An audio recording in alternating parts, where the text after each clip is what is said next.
Welcome to சுபாஷ் Saro channel. இன்றைக்கி நம்ம சேனலில் பார்த்துட்ருக்க பூவோட பேர் வந்து ஃபுட்பால் லில்லி. இதுக்கு நிறைய பேர்கள் வந்து இருக்குது. May lily, summer lily, football lily, global lily, globe flower, இந்த மாதிரி நிறைய பேர்களில் வந்து சொல்கிறாங்க.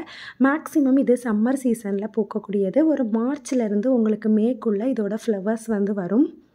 இது ஒரு பல்ப் செடி. எப்படி ரெயின் லில்லிலாம் கீழே உங்களுக்கு கிழங்கு இருக்குதோ அதே மாதிரி ஒரு பல்லாரி சைஸ்க்கு வந்து கிழங்கு வந்து இருக்கும்.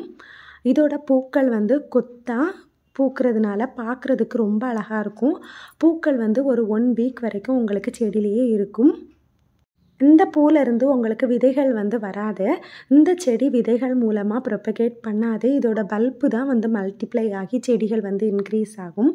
இதோட காய்கள் வந்து சின்னதாக 1-2 காய்கள் வந்துச்சு அப்படின்னாலும் அது முளைப்பு திறன் வந்து இருக்காது. நான் ஏற்கனவே ஒரு வாட்டி இதோட காய்களை வந்து வளர வச்சு பார்த்தேன். அது வந்து வளரலை. இந்த செடி வந்து நம்ம ஏற்கனவே தரையில் வச்சு நல்லா பூ பூத்துட்டு இருந்தது. ஒரு கிழங்கு வந்து நம்ம தொட்டியில் வச்சு ட்ரை பண்ணலாம் அப்படின்னு ட்ரை பண்ணும்போது ரொம்ப அழகாக பூ வந்திருக்குது.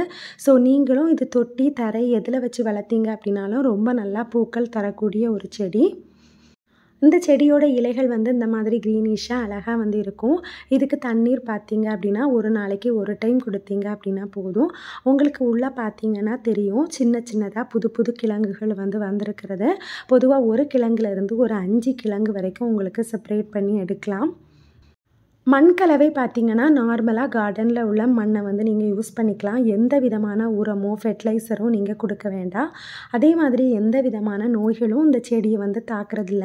கிட்டத்தட்ட ஒரு 4 வருஷமாக அந்த செடி நம்மகிட்ட இருக்குது. இது வரைக்கும் எந்த நோயுமே வந்ததில்லை. ஸோ தண்ணீர் மட்டும் நீங்கள் ரெகுலராகவோ இல்லை 2 டேஸ் ஒருக்காவோ கொடுத்தீங்க அப்படின்னா போதும். எந்த விதமான கேரிங்கும் இல்லாமல் உங்களுக்கு வந்து பூக்கள் பூத்துட்ருக்க ஒரு செடி அப்படின்னு சொல்லலாம். லாஸ்ட் இயர் வந்து இதோட கிழங்குகள் நிறைய நம்ம சேல்ஸ் பண்ணோம். ஸோ இப்போ பார்த்தீங்க அப்படின்னா சேல்ஸில் வந்து இந்த கிழங்குகள் வந்து இல்லை. ஸோ அடுத்த வருஷம் இதோட கிழங்குகள் வந்து சேல்ஸுக்கு வரும் அப்படின்னு நினைக்கிறேன். வந்துச்சு அப்படின்னா கண்டிப்பாக உங்களுக்கு இன்ஃபார்ம் பண்ணுறேன்.